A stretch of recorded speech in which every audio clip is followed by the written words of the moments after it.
Good morning, everybody. I'm Nicola Barrett, Chief Corporate Learning Officer at Emory Executive Education at Goizueta Business School. And it is wonderful to be back with the Business Over Breakfast. I hope you all enjoyed your 4th of July's. It seems like a long time ago. I was actually in Australia, so I did not have a traditional American 4th of July, but I hope yours was great. And if you want to put in the chat where you were, and if you had an opportunity to let off some fireworks, let us know. The last 2 years has really tested many relationships, whether they be family relationships, communities, government, and the focus of today's discussion, business relationships. Every business relationship exists to achieve a purpose, whether those relationships are with suppliers, service providers, clients, customers, and others. We've also all experienced the effects of the Great Resignation, the Great Reshuffle, whatever you want to call it. So now more than ever, it's timely to consider the most often overlooked relationship and yet vital, which is that between employers and employees. In what ways are employers remaining vigilant, adapting to be more attractive to employees and the emerging talent pool, treating employees as essential partners, and how are employees upgrading skills and embodying and sort of an owner's mindship and mentality to remain attractive as value creators for their employer. Our expert guide today, Kimberly Evans, the CEO of Relations Research, asserts that maintaining high-quality talent relationships is essential to successful strategy execution. And while relationships are complex, they don't have to be unpredictable. Outdated ideas and practices regarding employer-employee relationships are often hindering organizations' ability to adapt and thrive in what is a really competitive marketplace. Kimberly started her career as an electrical engineer working on satellite reconnaissance programs. However, she found her passion for organizational effectiveness in the late 90s when she was invited to join a startup that focused on improving workplaces for the benefit of both individuals and the organization. Today, that company has grown into Relations Research, an organization grounded in anthropology and relationship management research and consulting. And it is really exciting work. And I am excited to have Kimberly be with us today. As normal, she's going to take about 30 minutes to share some insights and ideas, and then we will have plenty of time for Q&A. So please put your questions in the Q&A box, and we will get to as many of them as possible. Before we dive in, if you're interested in this topic, we do have some courses that might be useful for you or your colleagues. Our executive coaching diploma program, coaching has become so important as a set of skills and mindsets to really leverage for building healthy relationships. The coaching diploma program is an immersive learning experience that aligns with the International Coaching Foundation, but also expands brain-based coaching and exploring the impact of family systems. So that applications. And there are also a few seats left in the very popular Customer Lifetime Value course with Professor Dan McCarthy, where you learn alongside MBA students full graduate level credits. And I think you've got a week to get your application in for that one, and also the other university credit courses open to our non-degree participants. So please look on the website for those. With that, I am going to hand it over to Kimberly to share her insights.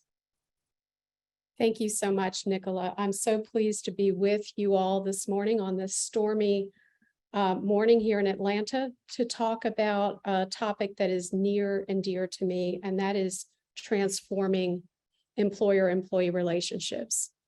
So let me just share my screen and we'll get started. Okay, so when we think about the R word, relationships, it often connotes something soft and squishy, but as Nicola mentioned, everything important in business happens through relationships, through customer relationships, supplier relationships, board investor relationships. But today we're going to focus in on the relationships that employers have with their employees, their talent. And I hope to give you some ideas for how organizations can gain greater competitive advantages with talent, but also realize greater returns from their investments in talent by changing the approach to relationships in the workforce. So I put up on the screen just a few headlines from the last several months. You know, we started the year talking about the Great Resignation, the Great Reshuffle. Now, more recently, we see headlines talking about, is the Great Resignation over? Is the dynamic changing? Have workers gained a greater edge, or have workers lost an edge? And I just want to pose a question. How have you been impacted by what's happening with the market over the last year or so? Have you personally been impacted by either losing valued team members, or having difficulties recruiting, or perhaps feeling less secure at work or more empowered at work? Does anyone have any questions or thoughts about how they've been impacted?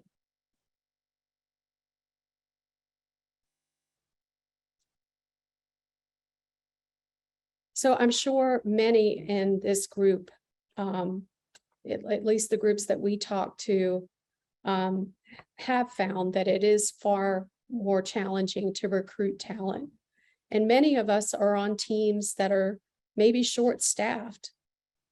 So most people are dealing with greater challenges today.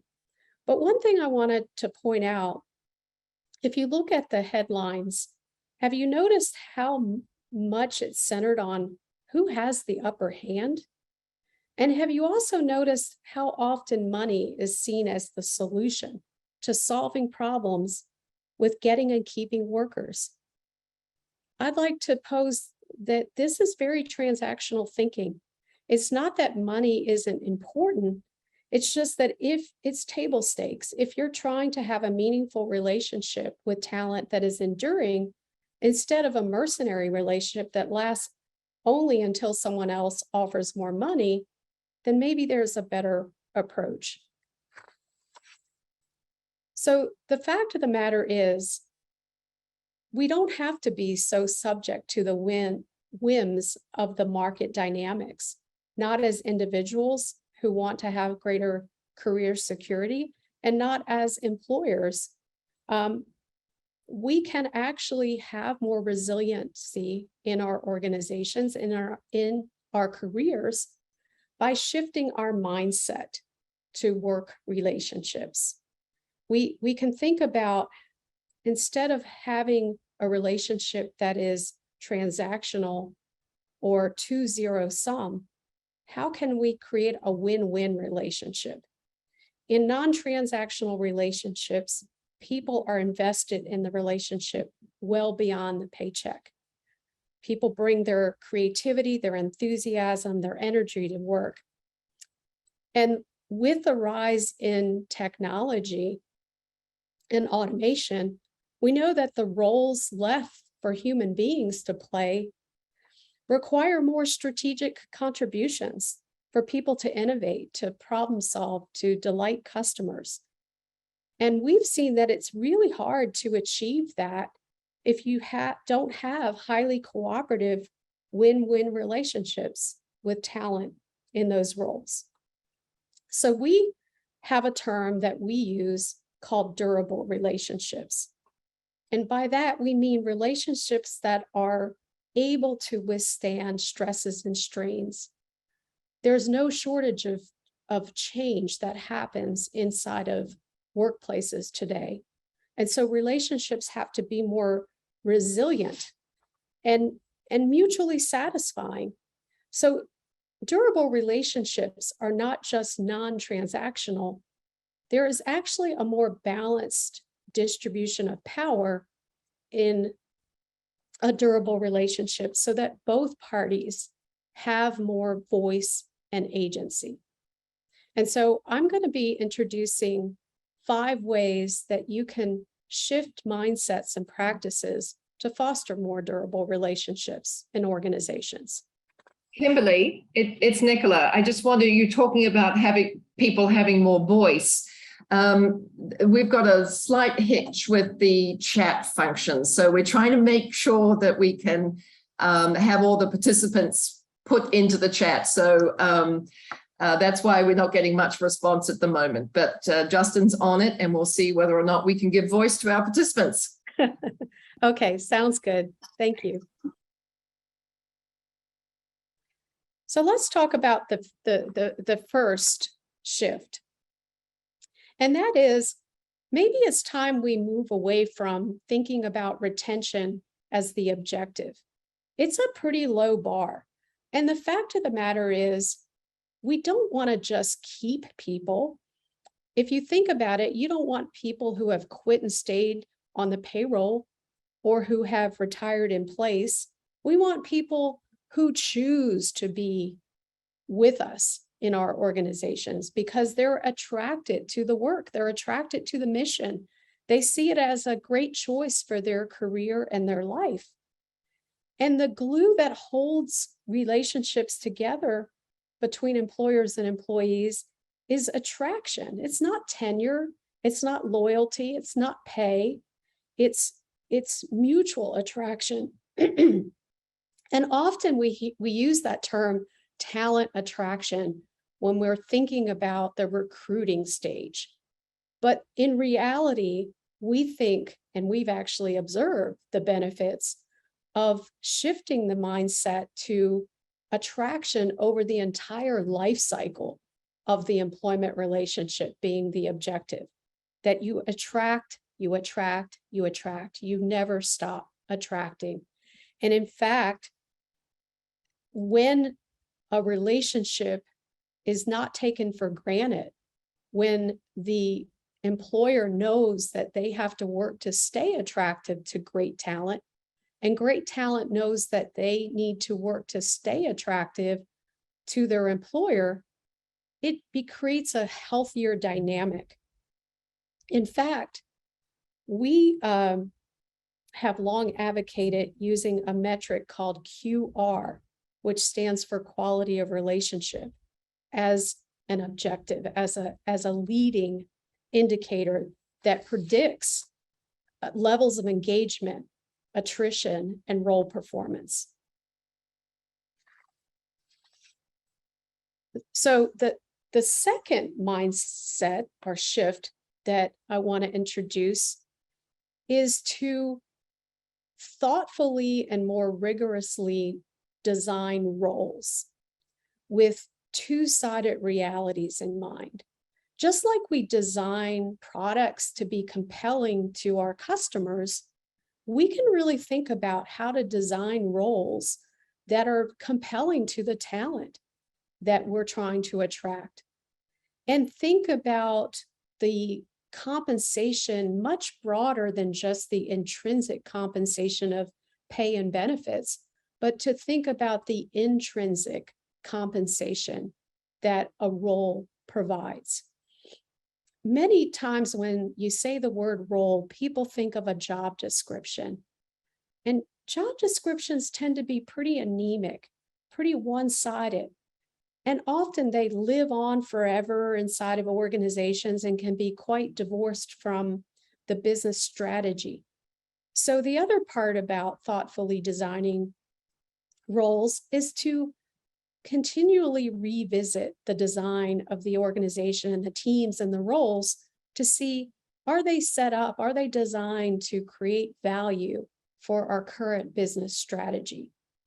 A thoughtful role design creates a blueprint for how we form and maintain high quality talent relationships. I'll never forget, years ago, we had an organization contact us, and they were struggling with their nuclear engineers who were frustrated and who were often not staying beyond 2 or 3 years in the role.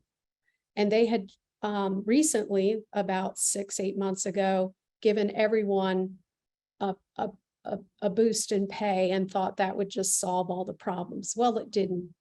And so we were able to, by applying this design thinking, unearth some things that were very simple, that had to do with those engineers feeling like they had a work environment that was conducive to them being productive, and changing the way that those engineers communicated with different parts of the organization. Again, it came down to so much about feeling heard, feeling like they had a voice, feeling like they were respected, all things that were more about intrinsic compensation than extrinsic compensation. So the last thing I'll say about role design is that from the perspective of a person, a role is really like a life product. It's a life product for work. And when you look at the typical job posting, it doesn't seem like we're marketing a life product in many times. Can you imagine if companies marketed their products to customers the way we market, or most of us market, job opportunities? And so part and parcel with this thinking is recognizing that there's always two sides to this relationship. And both parties, a person and the employer, are wearing the hat of the buyer and the seller. And this is true during the recruiting stage, and again, over the entire life cycle of the employment relationship. And some of these ideas seem so obvious, but they're just not, no matter how obvious they are, we find that they're just not commonly practiced. Kimberly, yes, we've got a couple of questions around the metric of the QR metric. So let me just pose them to you, and whether or not you will answer them later in your talk, or you want to answer them now, that's up to you. Greg Johnson says, does QR implement appreciation as a way to demonstrate attractiveness? The other, Amy Walker-Barrs says, how is QR measured and how often can you track that? So there's a couple of questions on the QR. Okay, sure. So I'll be touching on this a little bit more as we go along. But I would say that it is, I'm sure there's many ways to measure QR.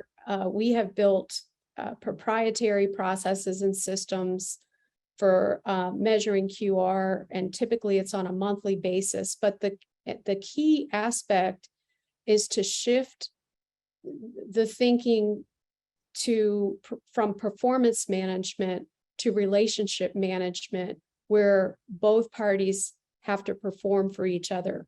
And so QR becomes a measure of how both parties judge, or both parties' perspectives on how they're living up to those mutual expectations. And I'll touch on that a little bit more as we go along.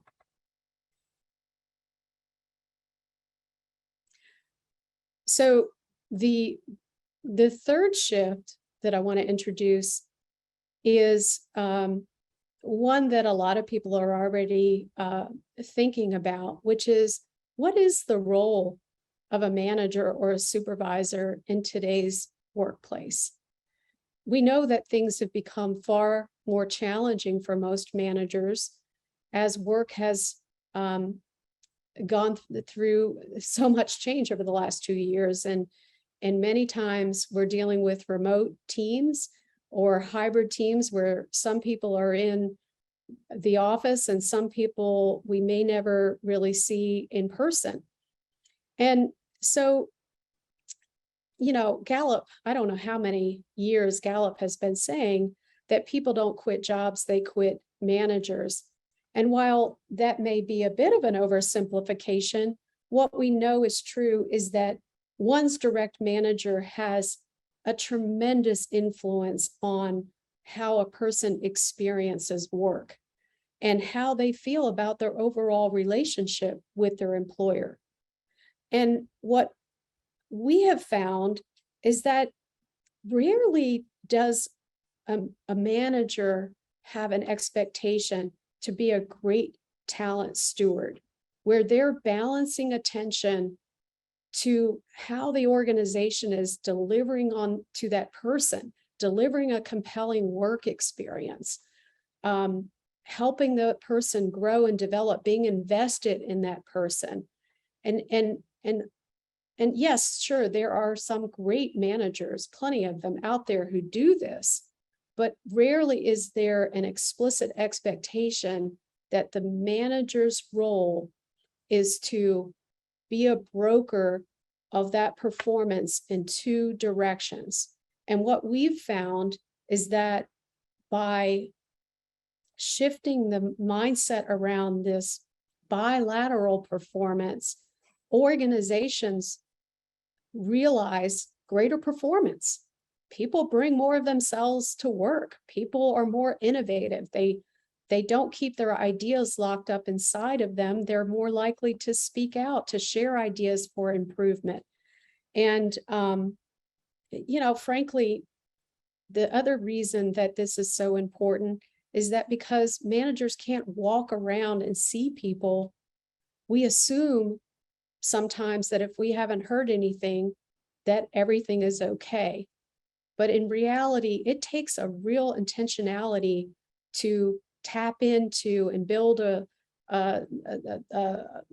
trusting relationship where there's psychological safety and people feel free being transparent and having real meaningful dialogue about how do we make this relationship work between us.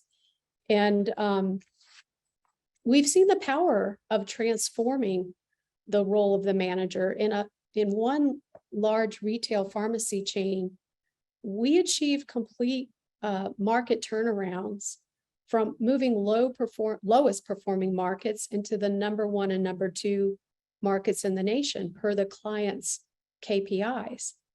And simply by completely shifting away from the traditional command and control way of interacting to this bilateral dynamic where the manager saw that they were accountable for how that relationship with talent was being stewarded. And this was from the very top leadership all the way out to pharmacy techs in the stores, just completely changing the way the manager interacted with those relationships, with those direct reporting relationships.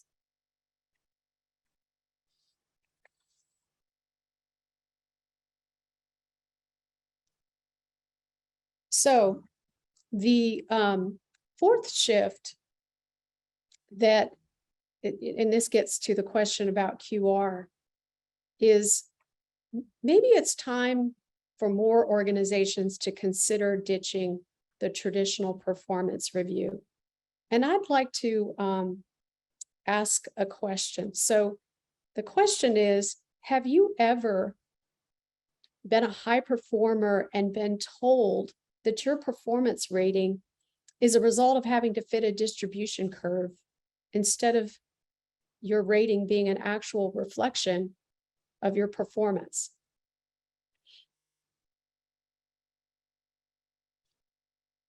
If so, then maybe you can relate to how demoralizing that is. We've seen, or there's yes, all the time, yes, and I immediately quit. I think a lot of people quit after that kind of performance review. And we've worked with large corporations, and there's nothing more frustrating when you have a great manager, you have a great leader, and they've invested so much time and money recruiting great talent and building a high performing team. And then here comes the time to do the annual review, and you've got to take some members of those team and stick them in a place that is going to undermine all of that effort, all of that time and money that you spent developing a high performing team. Can you imagine if we if sports teams did that? It's not that we don't have to be competitive. It's just that, performance should be real.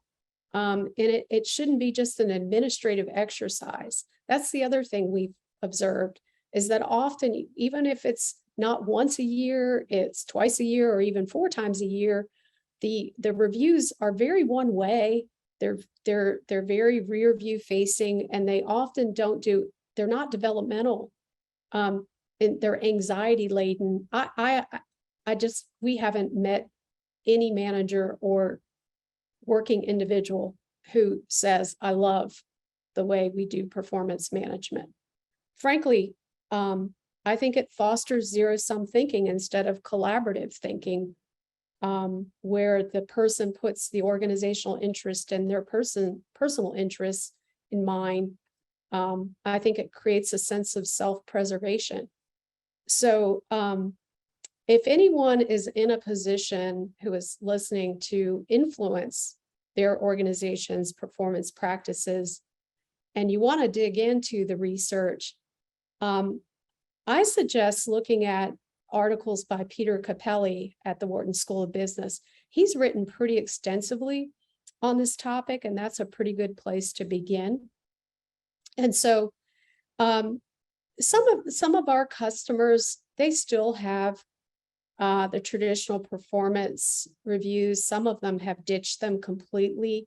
But one of the things that, again, we have advocated as a alternative to traditional performance management is having both parties establish expectations in the relationship and having regular ongoing conversations about mutual accountability and about continuous improvement. When you have this kind of relationship where people have greater voice and agency, you can invite them into a regular conversation around how can we improve what's happening? How can we get better outcomes in this role? How can we reduce our business risk? And people have so much more to add to ways that they can add value in their relationship with their employer. But also, those conversations should be anchored around conversations on how we can do better, how we can remove obstacles, how can we reduce frustrations. Not everything has to be part of some kind of annual anonymous engagement survey. We can be having these kinds of conversations and working as a collaborative unit to figure out how to solve things and make things better for both parties. And frankly, when we do that, we see that it helps keep things healthy. It keeps entitlement at bay too. Did that help answer the question? I think so, Kimberly. If not, please, whoever posed it, please put it again in the Q&A or the chat. Okay. We're getting some interesting chat too, Kimberly. Jay made the comment that forced ranking starts in education, then moves to the workplace, and then creates for some hyper competitiveness that hurts collaboration and ultimately performance. Agreed.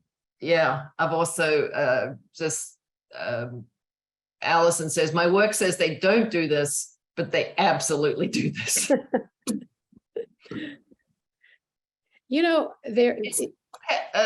One thing, Kimberly, could you repeat the name of the article that you just referred to? Oh, well, it's the professor Peter Capelli. And I think I can think his name is spelled Capelli at the Wharton School of Business. He's written a lot on this topic. Thank you. Mhm. So I guess the final fifth shift that I'd like to speak to is the need for developing business relationship management competence. It's kind of strange that business relationship management is so vitally important to business success and to career success, and yet it's really not a topic that we encounter in school, in college, and perhaps not even in MBA curriculums. And, as a result, you see that people tend to rely on personal relationship constructs because that's what we know. And we bring that into the workplace. And you see leaders say, we're a family, which implies that relationships are unconditional. And we know that that isn't true, which then creates cynicism when decisions are made. And you see, wow, we're not a family, in fact. Look, business relationships are not held together through bonds of loyalty and love. It just doesn't exist in the social contract between workers and organizations. So, we talk a lot about upskilling, but I really think that the business relationship management may be the most vitally important upskilling need in workplaces today. Let's face it, not all employees understand or are comfortable being a stakeholder, having that ownership mentality, speaking out. Most people have never been taught how to make sure that they advocate for themselves and can present ideas and have ideas be heard. Sometimes you can have a great idea, but if you don't know how to advocate your idea in an organization, it falls on deaf ears. We may never have learned how to negotiate, instead of in a transactional way, how to negotiate win-win solutions. So I think there's much to be said for equipping people to be a more empowered partner in their relationships with employers. So we don't just have to help managers understand how to be more effective talent stewards.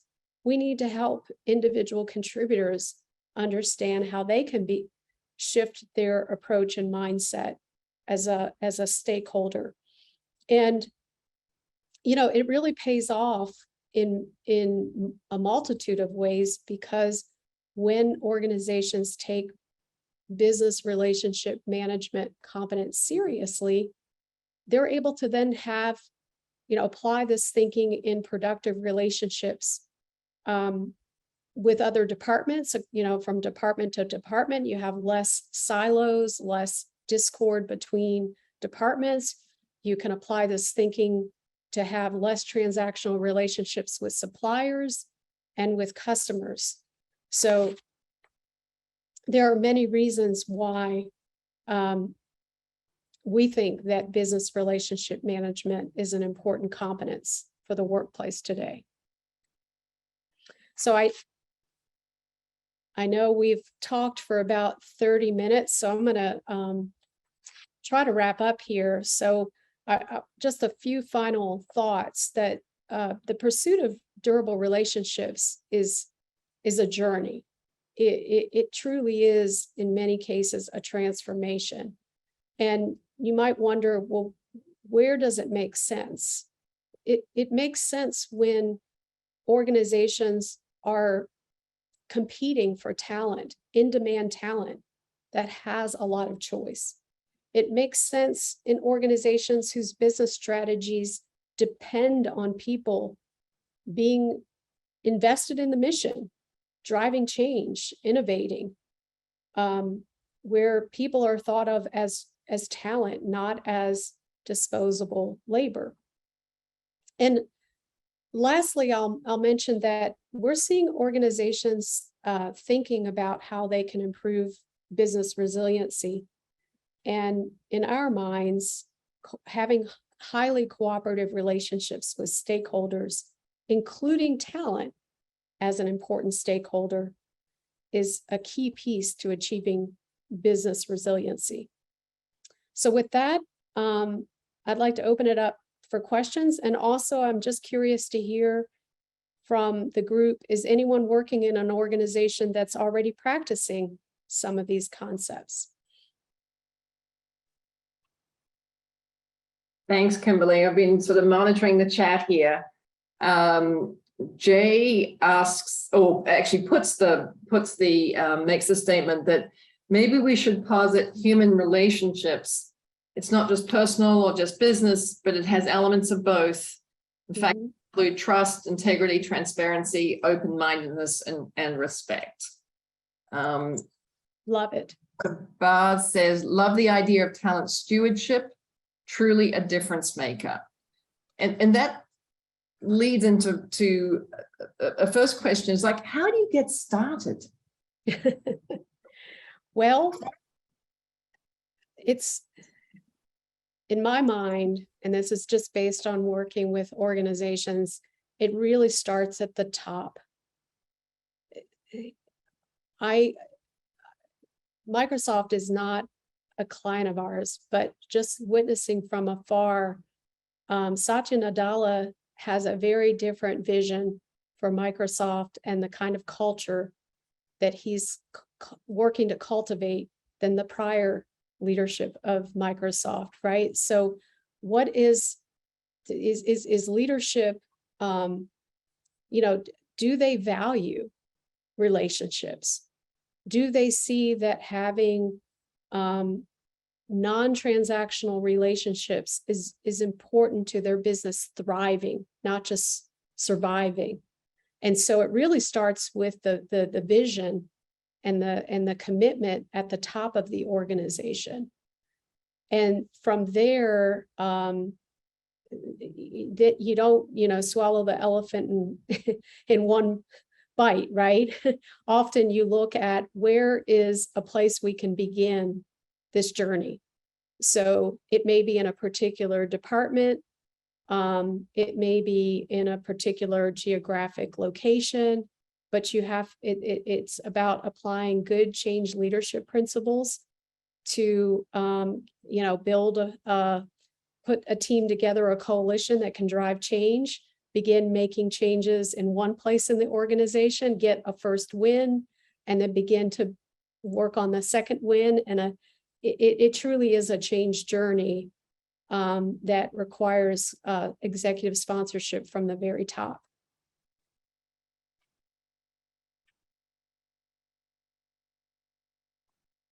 Fell into the trap of being muted. Amy also put in the chat that yes, it has to start at the top, but is there a way that individual managers further down the organization can actually begin that journey, even without that executive sponsorship, as a way of sort of piloting and proving that you can change the way you manage and lead and measure what's important in your team or your business unit? Sure. I think that as a manager, one of the most powerful things you can do is just, even if your organization is not practicing these concepts, shifting your mindset to, I'm going to be an effective talent steward, and I'm going to take the time to recognize that each person on the team is a unique human, and how I as a manager need to perform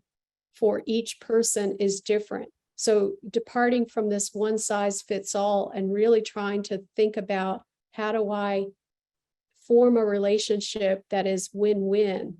Certainly anyone can take that thinking and begin applying it locally with their own team, just by changing the nature of conversations and being attentive to people in this way, being very intentional about it. Mm-hmm. And following on from that, actually, let me just Charles did make a comment in the chat. Where did it go? that he has a company that tries to get companies to have stay interviews rather than annual reviews, which sort of changes the lens a little bit on that. Right, right. Curious how ways to help people on your team to also think that this approach is a good one for them. I mean, how do you may buy into it, but how do you help your team members understand what this is about, and then how are you going to, and how you're going to be measured as a team member? Mm-hmm. How do you sort of work that end of it? Well, interestingly, we have never found that people don't want to have greater voice. People generally in fact, we've had often people say, wow, I've never been asked my opinion. I've never been asked what matters to me. I've never been asked, how can I be at my best at work?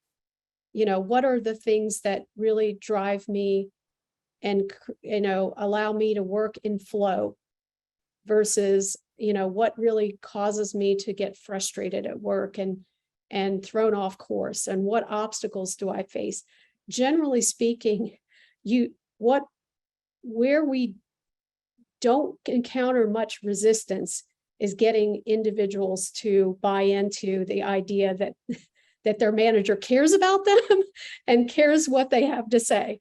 I think the biggest, from a transformation perspective, the biggest resistance is often shifting away from the highly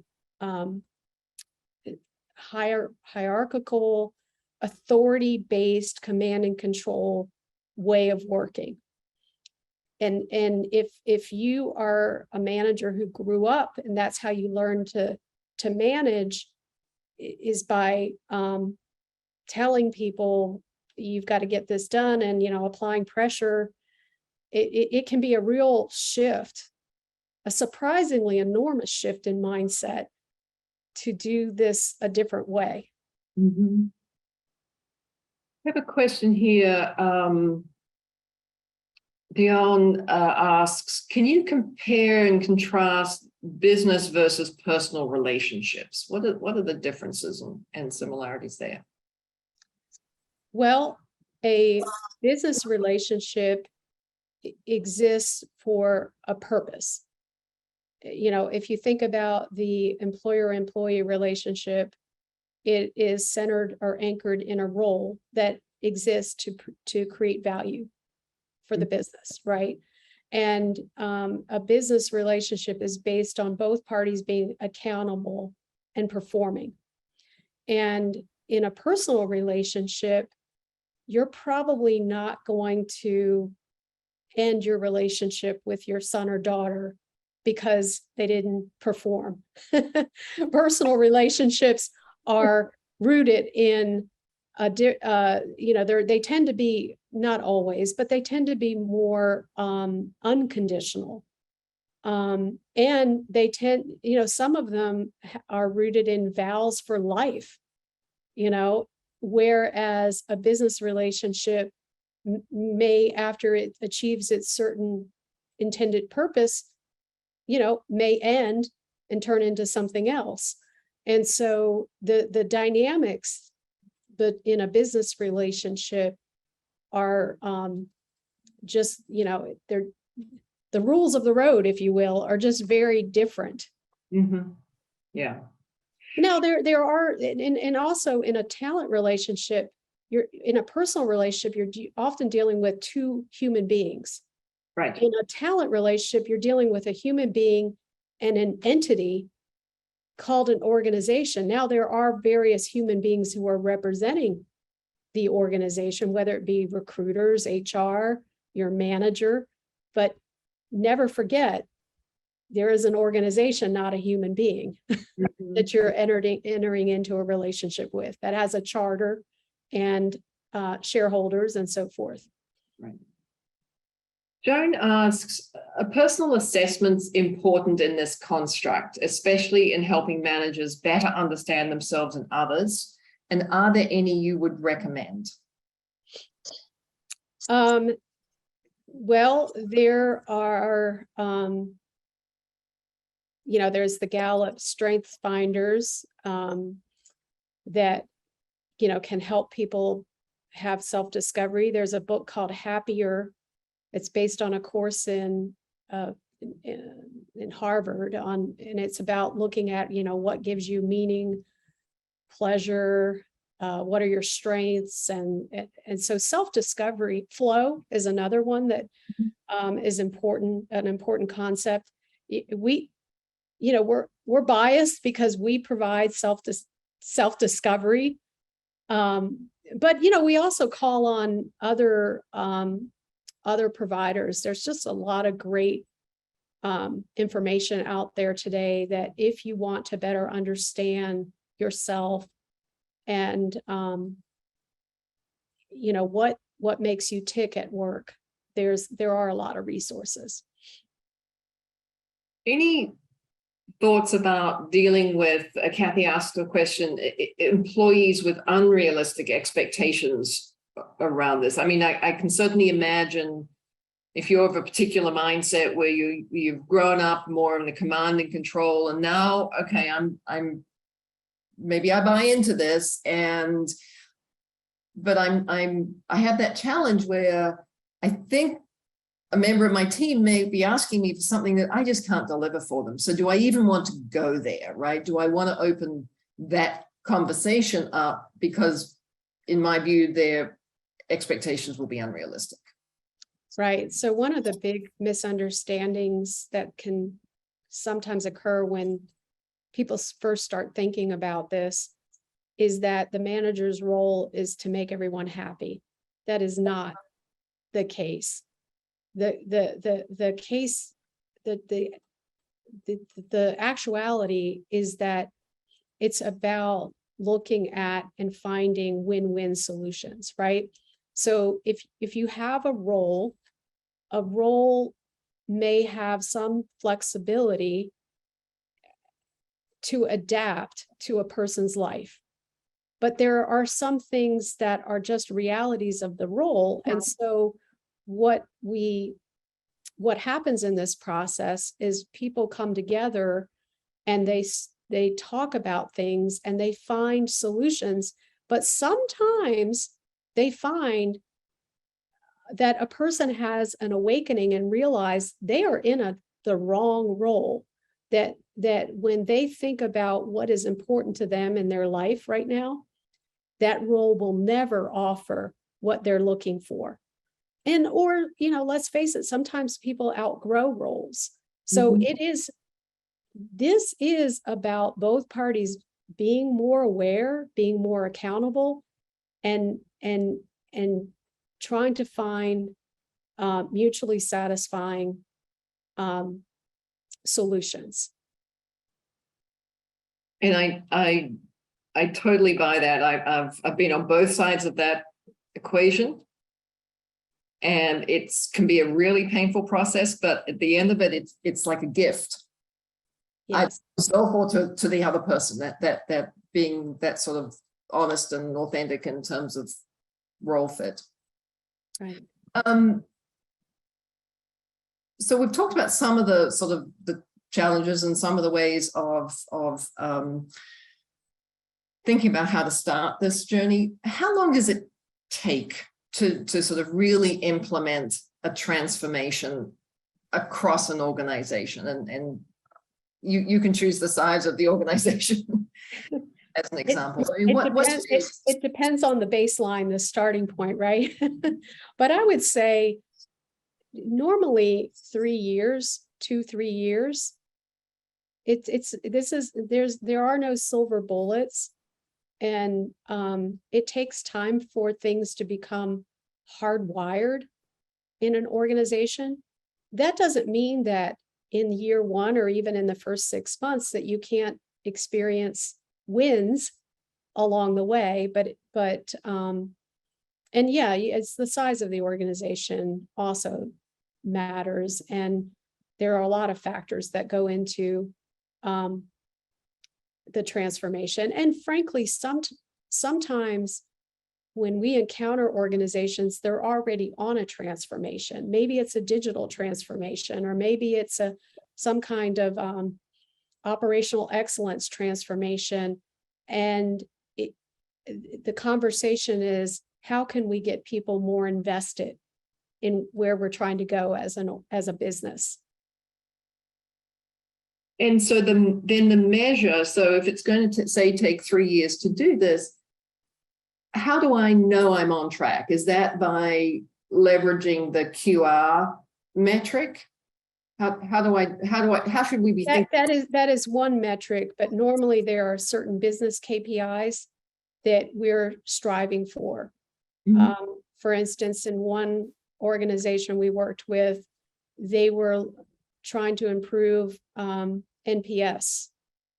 So it's a customer satisfaction. And so we were tracking how our efforts around improving QR were having an impact to the business. It could be sales performance. It could be a lot of things. It could be, frankly, we've also seen lower absenteeism, reductions in lawsuits. Normally we're trying to help, an effort like this is attached to some kind of business improvement that the leader's trying to achieve. Mm-hmm. Mm-hmm. I just noticed in the chat that Gary Bomser says, my takeaway from your presentation this morning, Kimberly, is for all of us to shift from a transactional relationship to a relational, transformational relationship with staff and leadership. Yes, that's the big takeaway. And by the way, one important result that I didn't mention is more ideas, better ideas. So innovation results is another one that we have engaged around. And frankly, the ability to attract higher quality candidates. So this kind of thinking has been applied inside of hospitals, for instance, and in physician groups who are dealing with shortages of healthcare providers, nurses, and physicians. Absolutely. So just the last question I have is there a certain type of organization then that is best suited for these ideas? Yes, a forward-thinking organization, and with great leaders at the top of the organization. Wonderful. No organization is perfect. Everyone is striving to get better all the time, but generally an organization that's already doing a lot right and is always striving to do better tends to be our ideal, what we've observed as our ideal customer for accepting and embracing these practices. All right. Thanks so much, Kimberly, for your thoughts and insights today. I am going to hand over to Pam. Thank you. Yes, Kimberly, thank you so much. And I also want to thank all of our participants, as always, for joining us this morning.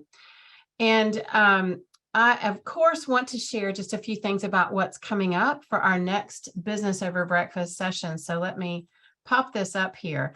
And while I'm doing so, we would love to hear from you. Are there some topics that have been top of mind that we haven't brought to bear at all during our Business Over Breakfast series, or that we haven't brought out in a while that you'd like to hear about? So if you would pop those into the chat, we would love to get your feedback. Coming up in our next few sessions, we're going to focus a little more on the leadership side of things, building executive presence, and also this idea around author versus editor. That's one concept that really relates to some of the things Kimberly was talking about today, creating more sense of true empowerment within your folks as you choose your role carefully of when you are an author versus an editor. And then following that, we'll spend some time focused on innovation inside the business. Hopefully, we are planning to have 2 different views on that. So stay tuned for more on that. As Nicola mentioned at the top of the hour, we have our artificial intelligence and machine learning course coming up on August the 22nd and 23rd. You got to hear from Jesse Boxted last month, and hope you can join us for that program. You can learn more on our website. You can Google Emory Executive Education short courses to learn more about that and about our coaching diploma program that Nicola also mentioned. I want to highlight one of our 4-credit MBA courses that's coming up just because it's kind of near and dear to my heart, and that is a global economic perspective course. There is so much going on globally that is impacting business. It's even those that are not global businesses, because it's impacting our economy. If you'd like to become more of an expert in that way, sign up for Jeff Rosenzweig's Global Economic Perspectives course. And again, you can learn more about those courses on our website. We'd like to thank you again for joining us. We always love the engagement in chat and the Q&A, and we invite you to join us on the 1st and 3rd Thursdays of each month. And with that, keep it engaged and keep it relational. Thanks again, and have a great rest of your day.